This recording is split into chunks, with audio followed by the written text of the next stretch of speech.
buffers lógicos y preparación de buffers. ¿Por qué es tan importante llevar esto?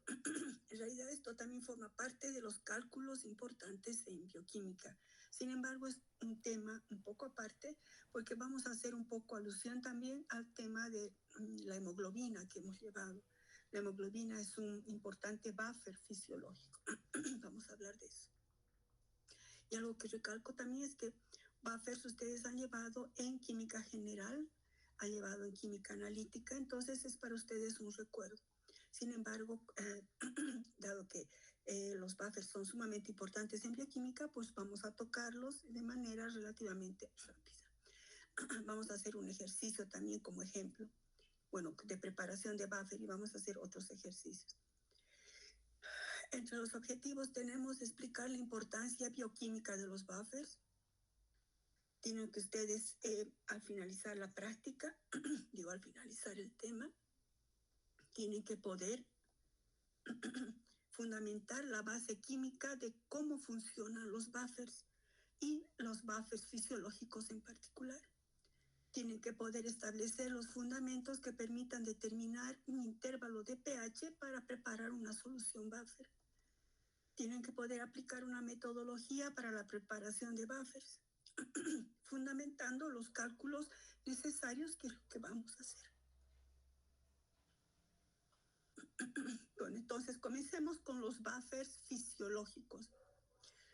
Muchas de las reacciones químicas que se llevan a cabo en el interior de una célula o en el interior de un organismo complejo, muchas de esas reacciones no podrían tal vez llevarse a cabo.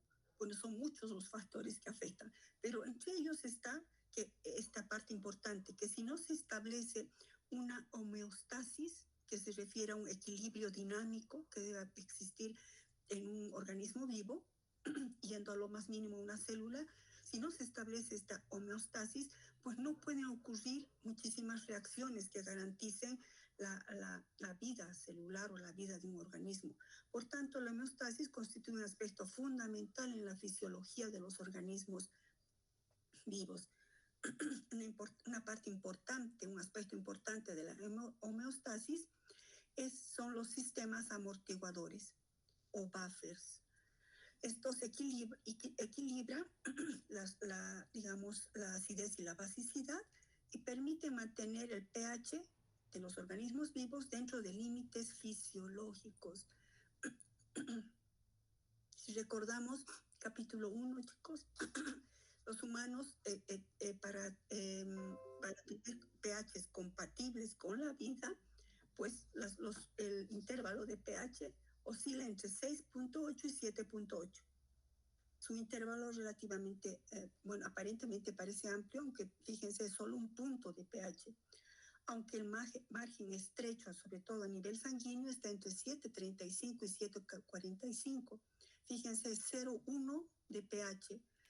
Fíjense lo estricto que debe ser estos valores de pH para garantizar las funciones vitales de las células o los organismos. Y por tanto, los tampones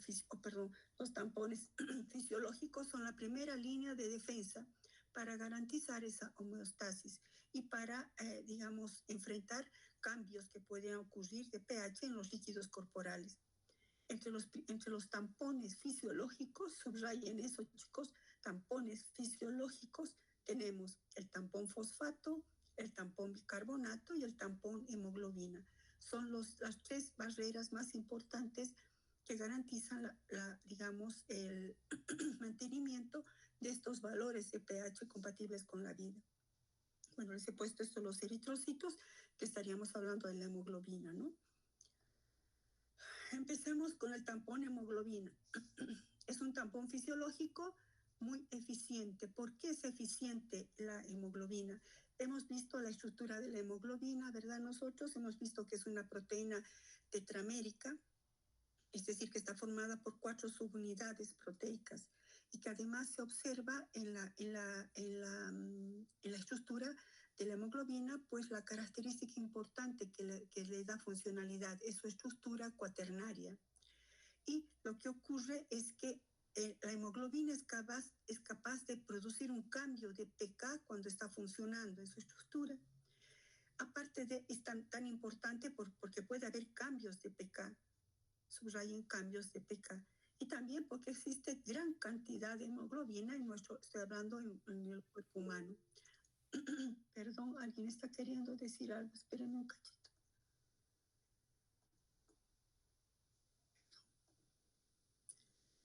Doctora, mi internet se cortó, dice. Estaba desde el inicio, me toma en cuenta. Ay, chicas, claro, voy a tomar lista al final también, tranquilas, chiquitas, no me interrumpan, apenas estoy... Ya, continuamos.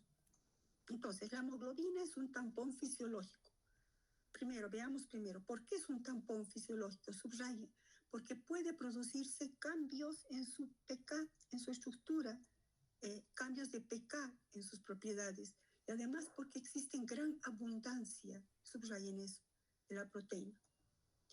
Si recuerda, la oxihemoglobina, o sea, la hemoglobina puede estar como oxihemoglobina o como desoxihemoglobina.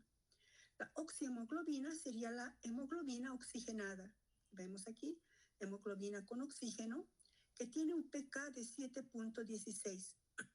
En cambio, la desoxihemoglobina, es decir, la hemoglobina que ha cedido al oxígeno y está solo como hemoglobina, tiene un pK de 7.71. ¿Por qué estamos hablando de pK? Fíjense, estoy escribiendo hemoglobina, hidrógeno, oxígeno 2, que sería la hemoglobina oxigenada. Y la hemoglobina desoxigenada, sin oxígeno, pero con un protón. ¿Por qué es esto así? Recuerdan, la hemoglobina tiene aminoácidos en su estructura. Vamos a hablar eso un ratito más. Entre ellos está bueno, muchos, mejor no lo mezclo. Hay varios aminoácidos que pueden estar protonados. Entonces, por esa razón, la hemoglobina tiene un carácter ácido. Es decir, recuerdan que es un ácido aquel que es capaz de donar protones. Y entonces la hemoglobina oxigenada tiene un pK de 7.16. En cambio, la hemoglobina desoxigenada, su pK es 7.71. Recuerdan, un ratito escriban, a menor pK, mayor acidez. ¿Recuerdan? Es inverso. A menor pK, mayor acidez. Entonces, este es más ácido que este. ¿Qué significa que es más ácido? Que la hemoglobina oxigenada tiene tendencia a donar protones. Y entonces tiende a estar disociada donando protones. En cambio, la hemoglobina desoxigenada tiende a estar protonada. La ecuación viene en este sentido. Esta propiedad de la hemoglobina de cambiar de su valor de pK de 7.1 a 7.71 es lo que le da el carácter de tampón. Vamos a explicar un poco más. Además que le permite transportar cierta cantidad de CO2 que se libera en los tejidos. La hemoglobina, atiendan chicos, esta diapositiva ha aumentado, la van a sacar foto. La hemoglobina, debido a su estructura cuaternaria, recuerdan, puede encontrarse en dos estados conformacionales extremos. Recuerdan, han dado examen de eso. La conformación R y la conformación T. La conformación R es la conformación relajada y la conformación T es la conformación tensionada. La conformación R, recuerdan, sería la hemoglobina oxigenada. R es oxigenado, o sea, la hemoglobina se encuentra relajada cuando está captando oxígeno. Y la conformación tensionada es la hemoglobina, la desoxihemoglobina. Entonces tenemos que la forma R es un ácido más fuerte que la forma T. ¿Por qué estoy hablando de eso? Estamos queriendo explicar por qué la hemoglobina es un tampón. Esta forma oxigenada o relajada, al ser un ácido más fuerte, la conformación R en consecuencia es más ácida, fíjense la flechita, tiene tendencia a donar protones y tiene mayor tendencia a donar a donar protones y liberar oxígeno. Recuerdan que habíamos dicho que la hemoglobina tiene menor afinidad por el oxígeno que la mioglobina. Entonces, ahora se puede entender que tiene mayor tendencia a donar protones y en consecuencia también mayor tendencia a liberar oxígeno. Recuerden, la hemoglobina no es egoísta, habíamos dicho, la mioglobina es egoísta, se le agarra el oxígeno. En cambio, la hemoglobina tiende a donar el oxígeno. En cambio, la forma T, la forma tensionada, es menos ácida. ¿Qué quiere decir? Que tiene poca tendencia a donar protones. Por eso, fíjense, la flecha va en este sentido. Y tiene en consecuencia mayor tendencia a captar protones. Si estamos hablando de pH, fíjense, esta tiene tendencia a liberar protones y la tensionada a captar protones. Allá vamos caminándonos al concepto de buffer. ¿Por qué hace esto la hemoglobina? Pues tiene una gran cantidad de aminoácidos. Entre ellos, la histidina juega un papel sumamente importante. No voy a entrar mucho en este detalle, chicos, pero es la histidina, recuerdan la histidina proximal, que está cerca a la protoporfirina, que tiene tendencia a captar protones. La forma relajada es que está llevando oxígeno. ¿De dónde? De los pulmones hacia los tejidos. Y en los tejidos, ¿qué tiene que hacer? Liberar oxígeno. Cuando libera su oxígeno, carga anhídrido carbónico y se va en forma tensionada. Y entonces, la forma tensionada tiene mayor tendencia a captar protones. Expliquemos un poco más. Si recuerdan, en teoría, habíamos dicho que cómo el pH puede influir en la unión de la hemoglobina con el oxígeno. Si vemos este gráfico, fíjense, en verde es el pH 6.8, en azul pH 7.1 y en rojo pH 7.4. ¿Qué está indicando esto? Por ejemplo, a 40 de presión parcial de oxígeno. A 40, fíjense en mi cursor, a menor pH es menor la tendencia de captar o saturarse con oxígeno. Cuando el pH aumenta, la tendencia a saturarse es mucho mayor. Eso nos estaría explicando por qué a nivel de los tejidos la hemoglobina no se satura. Lo que hace es más bien donar oxígeno, porque esa es su función, llevar oxígeno a los tejidos.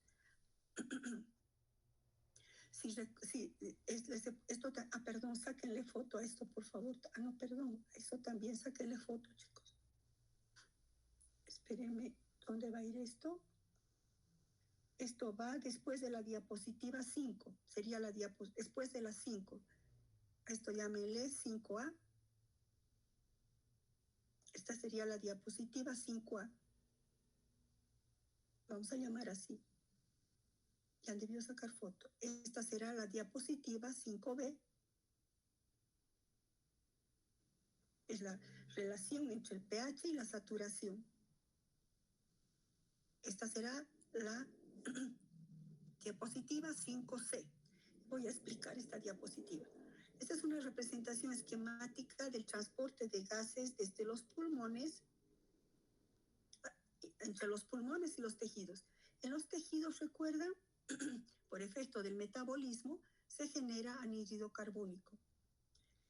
El anhídrido carbónico sale de los tejidos y va hacia el eritrocito. En los eritrocitos se transforma en ácido carbónico y luego se libera anhídrido carbónico que sale como bicarbonato hacia la sangre. Luego de la sangre, fíjense, la hemoglobina está llevando anhídrido carbónico y también hay bicarbonato y protones libres. Pues esta liberación de protones hace que baje el pH en la sangre, que es cómo actúa la hemoglobina. De acuerdo a esta reacción y como consecuencia del metabolismo, cuando aparecen en los tejidos los iones hidrógeno, causan descenso de pH. La hemoglobina R, ¿qué pasa cuando hay pH ácido? ¿Qué hace? Suelta el oxígeno, es decir, libera el oxígeno. Al liberar oxígeno, capta protones, lo que acabamos de ver en la anterior diapositiva, y se protona dando la estructura T. De esa manera actúa como tampón, es decir, ¿qué hace la hemoglobina? Al liberar oxígeno, al bajar el pH, capta protones y libera oxígeno. Al captar protones, ¿qué está haciendo? Está evitando que se produzca una acidosis. Esa es la forma en la que está actuando la hemoglobina como tampón. Esto es lo que se denomina también el efecto Bohr que hemos visto en teoría. Bueno, entonces, ¿por qué la hemoglobina? Vámonos por acá. ¿Por qué la hemoglobina? Ahora vámonos al resumen acá. ¿Por qué la hemoglobina es un tampón? Porque puede cambiar su pK. ¿Cómo? Cuando está oxigenada, es mucho más ácida. Entonces tiene tendencia a donar protones. Dona protones y ¿qué hace? Y libera oxígeno. En cambio, la hemoglobina desoxigenada es mucho menos ácida. Esta posibilidad de captar o de donar protones es que lo convierte en un buen buffer. Bueno, no voy a entrar mucho en el efecto Bohr. Vamos a pasar a tampón de ácido carbónico y bicarbonato. Hemos dicho que son 3 tampones fisiológicos: la hemoglobina, el tampón ácido carbónico bicarbonatos y el tampón fosfato. Antes de esto, chicos, me estoy olvidando algo. La definición de un buffer, bueno, está un poco más adelante. Si recordamos, un buffer está formado siempre por un ácido débil y la sal de ese ácido. ¿Recuerdan? Siempre es un ácido débil y la sal de ese ácido. Y vamos a ver más adelante cómo actúa. Bueno, estamos viendo buffers fisiológicos. El tampón ácido carbónico bicarbonato. Tiene un valor, este tampón tiene un valor de pK de 6,1 y que es sumamente eficaz. Está relativamente un poco alejado de 7,4, que es el pH sanguíneo, pero aún así actúa muy bien para regular el pH. Es un sistema muy eficaz debido a lo siguiente. La relación bicarbonato-ácido carbónico es muy alta. ¿Qué quiere decir? Que a nivel sanguíneo la concentración de la base conjugada aumenta. Es decir, que la concentración de la base conjugada, o sea, bicarbonato, es 20 veces más alta que la del ácido. ¿Qué significa esto? Repito, que la concentración del bicarbonato es 20 veces mayor que la concentración del ácido carbónico en la sangre. Esto le proporciona, ¿qué cosa? Una alta capacidad para tamponar frente a ácidos, evitando la acidosis. El origen y la formación ¿de dónde surge este sistema tampón ácido carbónico bicarbonato en nuestro sistema circulatorio? Pues deriva del anhídrido carbónico que está en el plasma, procedente del metabolismo celular. Está en relación también con la hemoglobina. ¿Recuerdan? Los tejidos que hacen liberan anhídrido carbónico. El anhídrido carbónico pasa de la sangre a los eritrocitos. En los eritrocitos el anhídrido carbónico se combina con el agua, forma ácido carbónico. El pK del ácido carbónico, no sé si esto está o aumenten, chicos, el pK del ácido carbónico es 6,35. El pK de la sangre es 7,4. El pH de la sangre, perdón. Como 7,4 es mayor que el pK, entonces va a tender a estar disociado. Por eso el ácido carbónico se disocia en bicarbonato y protones. Si sumamos esto se va y esto se va, tendríamos una sumatoria que el anhídrido carbónico procedente de los tejidos más agua va a formar bicarbonato más protones. Este bicarbonato sale a la sangre y forma parte de este buffer. Finalmente, bueno, va a los pulmones y se elimina como anhídrido carbónico, pero está presente en la sangre este buffer. Ahora, ¿por qué es 20 veces más? Vamos a hacer un cálculo más adelante. Otro tampón importante, estamos en tampones fisiológicos. Otro tampón fisiológico importante es el tampón fosfato. A pH fisiológico, las especies de fosfato que pueden tamponar son, este sería el ácido, que sería un ácido monobásico, ¿verdad? Anoten ahí, ácido monobásico. Solo puede captar un protón, ¿no? Y este sería el ácido dibásico. El ácido dibásico. ¿Dónde aparece este tampón fosfato? Ustedes al año van a ver en bioquímica el ciclo de las pentosas, por ejemplo, de donde se origina este tipo de buffers que está a nivel de la sangre. Entonces, el tampón fosfato, ustedes saben que el fosfato puede ser como ácido ortofosfórico, etcétera, ¿verdad? Pero lo que importa es que este par es el que va a actuar como tampón. ¿De dónde sale esto? Asterisco, ponga, y aquí está una explicación. No, perdón, no está aquí. Está en los cálculos. Entonces, solamente actúan esto, tampón monobásico y tampón dibásico. Perdón, fosfato monobásico, fosfato dibásico. Porque el paso de este a este tiene un pK, o sea, aquí sería el ácido este, y este sería la base conjugada, ¿verdad? Ácido y base conjugada. Pongan ahí ácido, base conjugada. El pK de este ácido es 6,8. Entonces está cerca al pH sanguíneo. Entonces sí puede actuar como tampón fisiológico. El tampón fosfato está aproximadamente, su base conjugada es 4 veces superior a la del ácido. Es decir, que la concentración de este fosfato, de la base conjugada es 4 veces más que de esto. Y en consecuencia también es muy eficaz para amortiguar ácidos. ¿De dónde sale que es 4 veces más? Enseguida hacemos ejercicios. Entonces tenemos el tampón hemoglobina, que ¿por qué actúa? Porque la hemoglobina es capaz de cambiar su pK desde hemoglobina oxigenada, que es más ácida, a hemoglobina desoxigenada, que es menos ácida. Y en ese interín hay captación de protones. El tampón bicarbonato, que es sumamente eficaz para amortiguar ácidos, y el tampón fosfato. Son los 3 tampones fisiológicos. Bueno, una vez que hemos repasado los tampones fisiológicos que ustedes han debido ver también en fisiología, pasemos a ver con más profundidad las propiedades de los amortiguadores o buffers. Aquí pongamos como recuerdo nuevamente. Recordemos que los buffers, perdón, aquí es que yo estoy asumiendo que ustedes saben eso, chicos. Escriban, perdón. Un buffer es un sistema, escriban por favor, un buffer es un sistema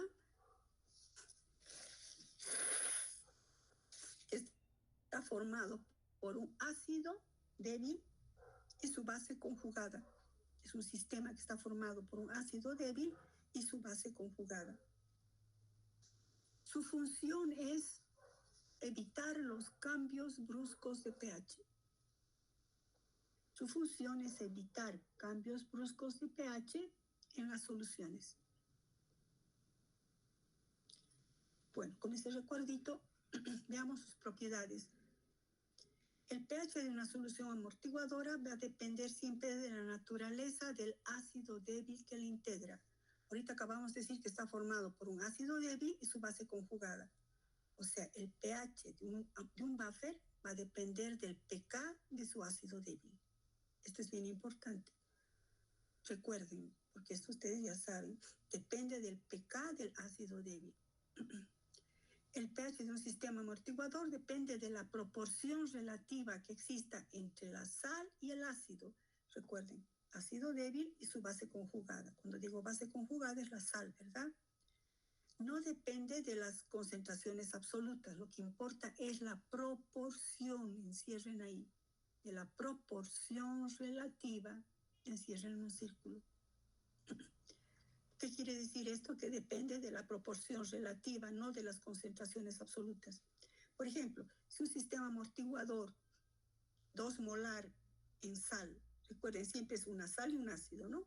Si es 2 molar la sal y 1 molar el ácido, y digamos, regula un pH X, regulará el mismo pH si se encuentra en vez de 2 molar, 4, y en vez de 1, 2. O sea, ¿por qué? Porque la proporción es la misma. A eso se refiere esto, que el pH de un sistema amortiguador depende de la proporción entre la base conjugada y el ácido. Bueno, dentro del tema que estamos, ¿cómo se preparan las soluciones buffer? Preparar buffers en bioquímica es sumamente importante. Hemos dicho que ciertas reacciones bioquímicas no pueden llevarse a cabo si no está presente un buffer, porque el buffer va a garantizar un pH constante. Su utilización es indispensable en la manipulación de cualquier enzima o de cualquier proteína, sobre todo en moléculas que estén cargadas, que tengan carga. ¿Recuerdan? Aminoácidos, péptidos, proteínas y obviamente enzimas que son proteínas. Entonces su utilización es indispensable. Los tampones, aquí está repitiendo nuevamente, son mezclas de ácidos o bases estériles con sus sales, y la preparación implica los siguientes aspectos que debemos considerar. Uno, bueno, los cálculos necesarios para su preparación. 2, tomar en cuenta si alguno de los componentes no interfiere en la reacción. También debemos considerar el valor de pH que se obtiene con determinado tampón. ¿De qué depende? Subrayen, depende de la relación existente entre los dos componentes del tampón, es decir, de la base conjugada o sal y del ácido. El valor de pH, repito, depende de la relación existente entre la sal, es lo mismo que decir la base conjugada, ¿verdad? Y el ácido. También hay que considerar el cálculo de la relación entre las concentraciones de ambos componentes, y es lo que vamos a hacer. Considerar que la concentración del tampón siempre está expresada como la suma de las concentraciones de ambos componentes. ¿Recuerdan?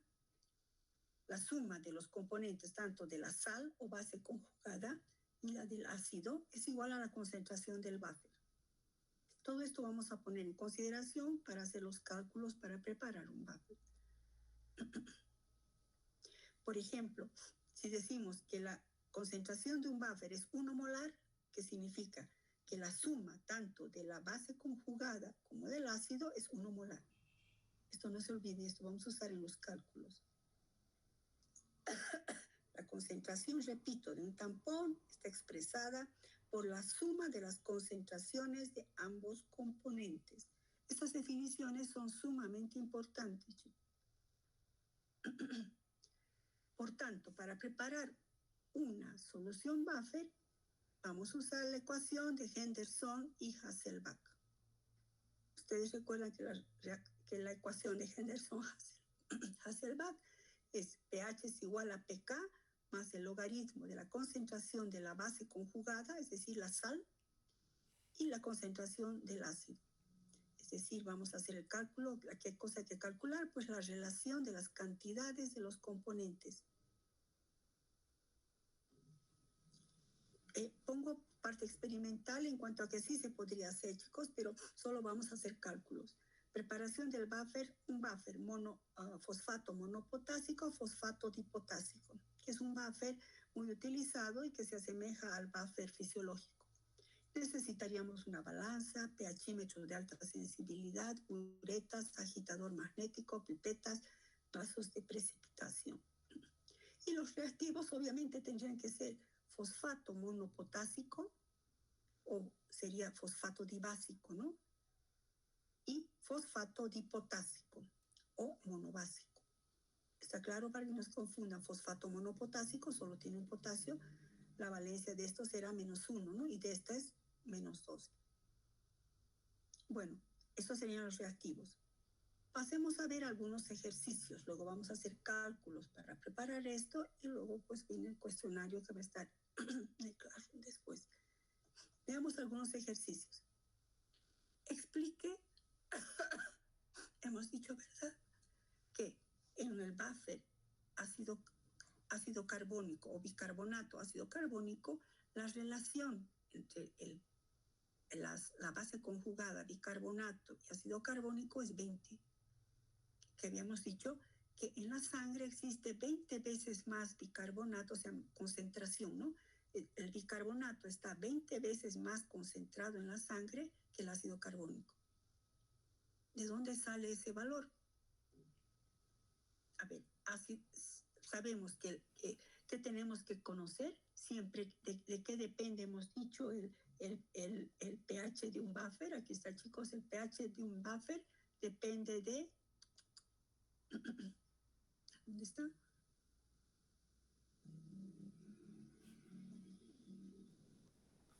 No, está más allá. Que la concentración, el pH que tenga un buffer va a depender del ácido del que lo compone. Entonces, ¿cómo haríamos acá? Tenemos el pK del ácido carbónico, que es 6,1. El pH de la sangre, 7,4. Queremos saber de dónde sale esta relación 20:1. Repito, el ácido carbónico, su pK es 6,1 y el pH de la sangre es 7,4. Si aplicamos la ecuación de Henderson-Hasselbalch, pH es igual a pK más logaritmo de la base conjugada sobre el ácido. Y entonces reemplazamos valores. pH de la sangre, 7,4. pK del ácido, 6,1.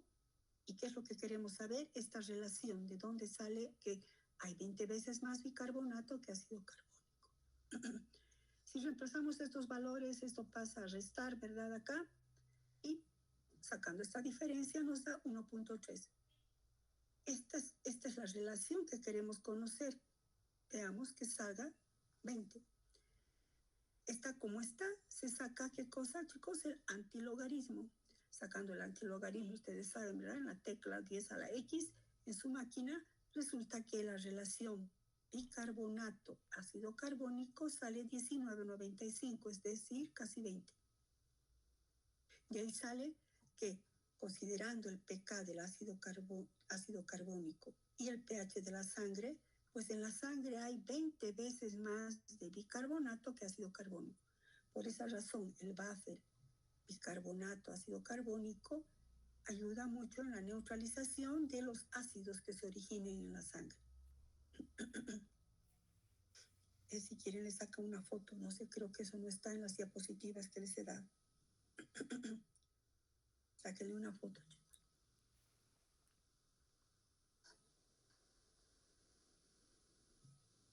O copien si quieren. Voy a darles tiempo si quieren copiar. Si hay alguna pregunta.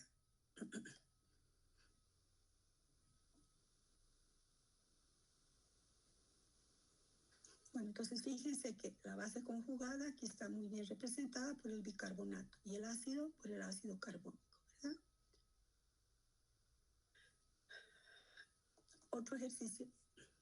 Explique por qué el buffer fosfato dipotásico, fosfato monopotásico, es decir, fosfato dibásico y monobásico, la relación de la base conjugada respecto al ácido es 4 veces más. Por esa razón también el buffer fosfato es muy útil para neutralizar la acidosis. El pK del ácido, en este caso, este sería el ácido, ¿verdad, chicos? Y esta es la base conjugada. Pónganle aquí base conjugada o sal. En realidad los dos son sales, ¿verdad? Pero este tiene 2 protones, en cambio este solo tiene un protón. Por eso este actúa como ácido y esto como base conjugada. Pues lo que nos interesa, hemos dicho, en un buffer es el pK de ¿quién? Del ácido. Entonces, el pK del fosfato, este fosfato monobásico o digamos monopotásico es 6,8. pH de la sangre es 7,4. Pues entonces aplicamos lo mismo. Reemplazamos pH de la sangre 7,4, el pK es 6,8. Resolvemos esto. La diferencia nos da 0,6. El antilogaritmo de 0,6 es 3,98, es decir, aproximadamente 4. Es decir, que la base conjugada está 4 veces más concentrado que el ácido en la sangre. Por esa razón, repito, es un buen buffer para la acidosis, sobre todo metabólica, ¿no? Bueno. Otro ejercicio, bueno, para hablar un poco de esto del ácido fosfórico, que siempre causa un poco de complicación. Este es el fosfato monobásico, dibásico y monobásico. Si ustedes recuerdan, para que no les cause confusión, si quieren les sacan una foto a esto, el ácido fosfórico, ¿verdad? Tiene un carácter poliprótico. Y entonces, si a este ácido fosfórico le quitamos un protón, nos va a quedar H2, carga negativa. Si le quitamos otro protón, va a ser hidrógeno, carga negativa 2 veces, ¿no? Con carga -2. Pues este tiene un pK sumamente bajo, o sea, muy ácido, que no es compatible con el pH de la sangre. Y por eso este par es el que actúa en la sangre, porque se parece al pH de la sangre, 6,8. Es el pK de ¿quién? Del ácido. Si solo nos fijamos en esto, subrayen o encierran en un círculo,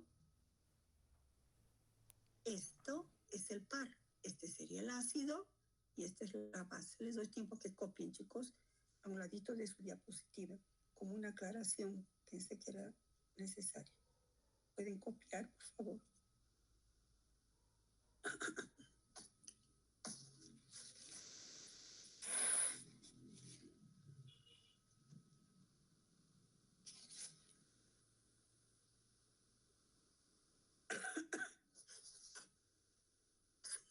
Asumo que ya está, ¿no? Bueno, otro ejercicio. Podemos calcular el pH de un buffer cuando conocemos la concentración relativa de los componentes, o puede ser al revés. En este caso, este ejercicio que les pongo es así. Calcular el pH de la solución que resultaría al mezclar dos soluciones acuosas que contengan respectivamente 2 moles de ácido acético y 6 moles de acetato de sodio. Es decir, aquí el buffer que sería ácido acético, acetato de sodio, el ácido y la sal. ¿Y qué tenemos que conocer? Pues el pK del ácido acético. Pues el pK del ácido acético es 4,75. ¿Cuál será el pH si combinamos 2 moles de ácido acético y 6 moles de acetato de sodio? Pues igualmente aplicamos la ecuación de Henderson-Hasselbalch. Y en este caso la incógnita es el pH. El pK del ácido es 4,75 y la relación molar entre la base conjugada y el ácido, pues es esta: 2 moles de ácido acético y 6 moles de acetato de sodio. Sacamos el logaritmo, que sería de 3 en este caso, ¿no? Que nos da el logaritmo de 3 es 0,475 y la simple suma de esto nos da un pH de 5,22. Fíjense que estos cálculos y la ecuación de Henderson-Hasselbalch es muy versátil. Nos ayuda a calcular, solicitando un pH, podemos calcular esta relación. Obteniendo la relación, podemos calcular el pH resultante de un buffer que preparemos. Bueno, con estos ejercicios les estoy mostrando, repito, la versatilidad de la ecuación de Henderson-Hasselbalch. En el cuestionario van a tener más ejemplos o más ejercicios. Bueno, vámonos a los cálculos para preparar un buffer. Recuerden, uno de los objetivos es cómo se preparan los buffers, cuáles son los cálculos que debemos hacer para preparar un buffer. Por ejemplo, preparar 1 litro de un buffer. Necesitamos un buffer para, digamos, una reacción enzimática. Nuestro buffer debe ser de pH 7. Necesitamos un buffer de pH 7 y que sea de una concentración 1 molar. Ustedes recuerdan que la concentración influye, sí, en el poder de tampón, ¿no? Si es muy diluido, su poder de tampón está también limitado. Entonces, queremos para garantía 1 molar de concentración. O sea, necesitamos preparar un buffer pH 7, concentración 1 molar. Y entonces aquí no nos dicen de qué, ¿verdad? ¿Qué debemos hacer? Debemos escoger un ácido que tenga un pK próximo al pH que nos piden. Repito, pues lo he puesto en rojo, subrayenlo. Debemos escoger un ácido que tenga un pK próximo al pH que me pide. ¿Por qué? Porque hemos dicho que el pH resultante de un buffer va a depender del pK del ácido. Es una mezcla ácido y base conjugada, depende del pK del ácido. Pues un buffer que se hace, o sea, un buffer que sería de la combinación de fosfato monopotásico y fosfato dipotásico, sería el adecuado para pH 7. ¿Por qué? Porque en este caso, este sería el ácido, recuerdan, póngale otra vez ácido, enciérrenlo, y este sería la base. Perdón, este es el ácido, y esta es la base.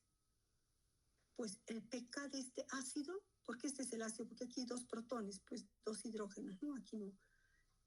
El pK de este ácido es 7,2, pues se parece a lo que nos están pidiendo, a lo que necesitamos.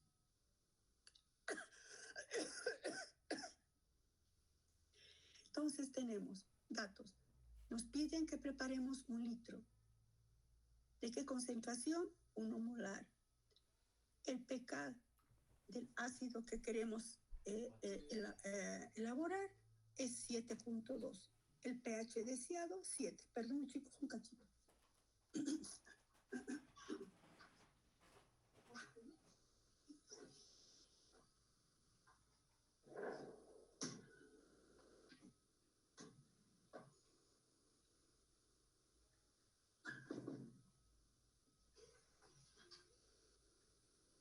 No vaya afuera porque sigue siendo.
Perdón. Entonces, tenemos que preparar 1 litro de un buffer con concentración 1 molar. Queremos que tenga buena capacidad amortiguadora, que tenga un pH 7. Y para esto hemos escogido, repito, un par ácido-base en el que el ácido tenga un pK muy parecido al pH que necesitamos. ¿Está claro eso? Bueno. Ustedes dirán, ¿y por qué no podríamos agarrar un pH, un buffer comercial y le ponemos? Puede ser que la composición de ese buffer comercial pues sea incompatible con la reacción que queremos tamponar. Eso puede ocurrir, por eso es que se debería saber preparar buffers. Entonces, aplicamos otra vez, vamos a ir paso a paso, chicos. Se aplica la ecuación de Henderson y Hasselbalch nuevamente. pH igual a pK más el logaritmo de la base conjugada sobre el ácido. Aquí que quede claro, ¿cuál será la base conjugada? A la base conjugada es el fosfato dipotásico o monobásico. Su peso molecular es este. El ácido es el fosfato monopotásico. Está claro porque este es el ácido y esta es la base, ¿verdad, chicos? Si algo no está claro, pueden preguntar, ya sea en micrófono o en el chat. Bueno, entonces esto es esto y esto es esto. ¿Qué quiero saber aquí en última instancia, chicos? ¿Qué quiero saber? ¿Cuánto de fosfato dipotásico voy a poner y cuánto de fosfato monopotásico voy a poner? ¿En qué proporción para llegar a un pH 7 de concentración 1 molar? ¿Está claro? Eso es lo que en esencia queremos hacer. Repito, ¿en qué proporción van a estar estos dos? Es decir, ¿cuánto de fosfato dipotásico, cuánto de fosfato monopotásico y en qué proporción, obviamente, para llegar a este pH con esta concentración? Eso es en esencia lo que queremos hacer. Entonces, mi incógnita es esto. Nuestra incógnita sería esto, ¿verdad? Entonces, el pH que deseamos es 7. ¿El pK de quién? Del fosfato monopotásico es 7.2. Resolviendo esto, pues nos da menos 0.2. Sacando el antilogaritmo de esto, que ustedes saben sacar, ¿verdad? Colocamos el menos y la tecla 10 a la X, nos da, el antilogaritmo nos daría, este resultado nos da que la relación entre la base conjugada y el ácido, repito cuáles son, ¿no? Para no escribir todo esto, chicos. La base conjugada y el ácido, su relación existe, están en una proporción de 0,631 molar litro. Es decir, la concentración de la base conjugada, y esto nos da una relación de esto. Ahora, si recordamos lo que acabamos de ver en las anteriores diapositivas, que la concentración de un buffer, ¿cuál es? 1 molar, queremos 1 molar. es igual a la suma de las concentraciones de los componentes. Entonces, concentración de la base conjugada más concentración del ácido es igual a 1 molar. Aquí podemos sacar ya una relación. Si despejamos la concentración de la base conjugada, esto pasa a multiplicar aquí. Entonces la concentración de la base conjugada va a ser 0,631 por concentración del ácido. Esta igualdad la podemos reemplazar acá. Entonces ponemos, fíjense, 0,631 por la concentración del ácido más la concentración del ácido. Entonces ya tenemos un factor común. Y esto es 1.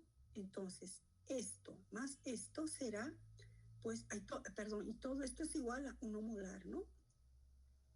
Si lo sumamos, 0,631 más 1, pues nos dará 1,631, que es igual a 1 molar. Despejamos esto y va a ser 1 sobre 1,631. Si resolvemos esta fracción, vemos que la concentración del ácido tiene que ser de 0,613 moles y la concentración de la base ya sabemos que es 0,631. Pues ya tenemos los moles. No, perdón, esto era para calcular esto. Ya conocemos este dato. La concentración del ácido entonces tiene que ser de esta concentración. ¿Cuál sería la concentración de la base conjugada? Si la concentración de la base conjugada es 0,631 por concentración del ácido, ya sabemos cuánto es la concentración del ácido, multiplicamos y nos da 0,387. Es decir, que para preparar un buffer de pH 7 en concentración 1 molar, necesitamos colocar 0,613 moles del ácido y 0,387 moles litro, es concentración de la base conjugada. Vamos a transformar estos moles litros a gramos. Recuerden entonces que hemos visto aquí anteriormente el peso molecular. La concentración del ácido entonces sería el peso molecular por el número de moles, que resulta de esto. Si un mol es 136, 0,613 será X.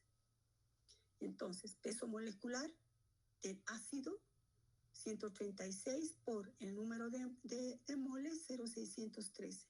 Y nos da 83,42 gramos de fosfato monopotásico, que sería el ácido. ¿Cuánto ponemos de la base conjugado de la sal?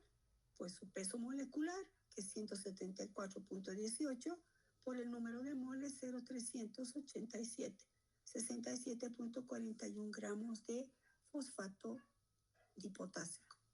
Estos son los gramos que tenemos que pesar de cada uno de estos reactivos.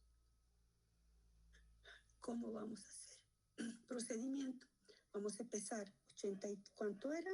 83,42, 67,41. Pesamos 83,42 del fosfato en monopotásico, que es el ácido. Disolvemos en 100 mililitros de agua. Añadimos el peso de la sal, mezclamos y lo enrasamos todo a 1000. ¿En qué? En un matraz aforado. Así vamos a tener un buffer. Lo etiquetamos buffer fosfato monopotásico, fosfato dipotásico, pH 7, 1 molar. De esa manera se preparan los buffers en el volumen que queramos, en la concentración que queramos.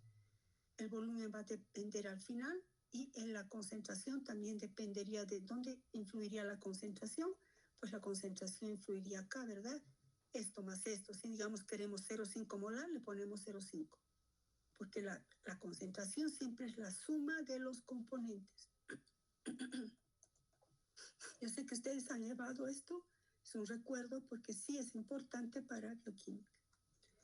Luego, bueno, va a estar el cuestionario del tema en el Classroom cuando corresponda, cuando estemos avanzando en simología más, va a estar todo el cuestionario en uno. ¿Alguna pregunta, chicos? ¿Está claro? ¿Hay alguna pregunta? Bueno, siempre vamos a hacer un cuestionario, después, un seminario, después un cuestionario. Si no hay preguntas, chicos, vamos a quedar ahí. Espérenme un cachito, por favor.